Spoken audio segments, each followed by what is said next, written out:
আজকের প্রথম জক্স। একজন বিরাট ধনী তার বাগান দেখাচ্ছেন।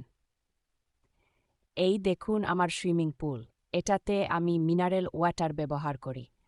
আর এই দেখুন আমার বাগান, এখানে ঘাসগুলো প্রতিদিন প্যারিস থেকে প্লেনে করে আনা হয়। লোকটি ফুঁসে বলল, বাহ, আপনার নিশ্চয়ই অনেক টাকা? বন্ধু জানতে চাইল, টাকা না থাকলে কি আর মানুষ এমন জীবন যাপন করতে পারে? লোকটি গর্বিত কণ্ঠে উত্তরে বলল, আচ্ছা, রাতে এখন ঘুমন, ধন কি করেন? বন্ধু কাত্তুহলে দিল প্রশ্ন, আমি রাতে ঘুমাই না, আমি তো শুধু ইনকাম করি। লোকটি অহংকারী সুরে জবাব দিল, দ্বিতীয় জক্স। একজন শিক্ষক ও ছাত্রের মধ্যে কথোপকথন। তোমাদের মধ্যে কে বলতে পারো আইনস্টাইনকে? শিক্ষক প্রশ্ন করলেন।